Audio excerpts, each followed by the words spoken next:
ಭಗವಾನ್ ಭೀಷ್ಮಶ್ಚ ಕರ್ಣಶ್ಚ ಕೃಪಶ್ಚ ಸಮಿತಿಂಜಯಃ ಅಶ್ವತ್ಥಾಮ ವಿಕರ್ಣಶ್ಚ ಸೌಮದತ್ತಿರ್ಜಯದ್ರಥಃ. ನೀವು ಭೀಷ್ಮ, ಕರ್ಣ, ಸಮರಜಯಿಯಾದ ಕೃಪ, ಅಶ್ವತ್ಥಾಮ, ವಿಕರ್ಣ, ಸೋಮದತ್ತನ ಮಗನಾದ ಭೂರಿಶ್ರವಸ್ಸು ಮತ್ತು ಜಯದ್ರಥ. ದುರ್ಯೋಧನ ಮೊದಲು ದ್ರೋಣಾಚಾರ್ಯರ ಹೆಸರನ್ನು ಹೇಳುತ್ತಾನೆ. ಅವನಿಗೆ ಸೇನಾನಿಯ ಪಟ್ಟ ಬರಲಿಲ್ಲವೆಂಬ ಅತೃಪ್ತಿ ಇದ್ದರೆ ಸಮಾಧಾನವಾಗಲಿ ಎಂದು. ಅನಂತರವೇ ಸಮರಜಯಿಯಾಗಿರುವಂತಹ ಕೃಪಾಚಾರ್ಯರು ದ್ರೋಣರ ಹತ್ತಿರದ ನೆಂಟರು. ಅನಂತರ ದ್ರೋಣಾಚಾರ್ಯರ ಮಗನಾದ ಅಶ್ವತ್ಥಾಮನ ಹೆಸರನ್ನು ಹೇಳುತ್ತಾನೆ.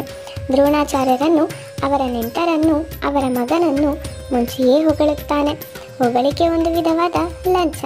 ಇದಕ್ಕೆ ವಶವಾಗುವವರು ಬಹಳ ಅಪರೂಪ. ಹೆತ್ತವರಿಗಂತೂ ತಮ್ಮನ್ನು ಹೊಗಳುವಾಗ ಆಗುವ ಆನಂದಕ್ಕಿಂತ ಹೆಚ್ಚು ಅವರ ಮಕ್ಕಳನ್ನು ಹೊಗಳಿದರೆ ಆಗುವುದು. ದುರ್ಯೋಧನನ ಬಾಯಿಯಿಂದಲೇ ತನ್ನ ಮಗ ಪ್ರಖ್ಯಾತನಾದ ವೀರ ಎಂದು ಹೊಗಳಿಸಿಕೊಳ್ಳುವನು. ವಿಕರ್ಣ ಎಂಬುವನು ಧೃತರಾಷ್ಟ್ರನಿಗೆ ಮೂರನೆಯ ಮಗ, ದುರ್ಯೋಧನನ ತಮ್ಮ. ಸೌಮದತ್ತಿ ಎಂಬುವನು ಬಾಲಿಕ ರಾಜನಾದ ಸೋಮದತ್ತನ ಮಗ.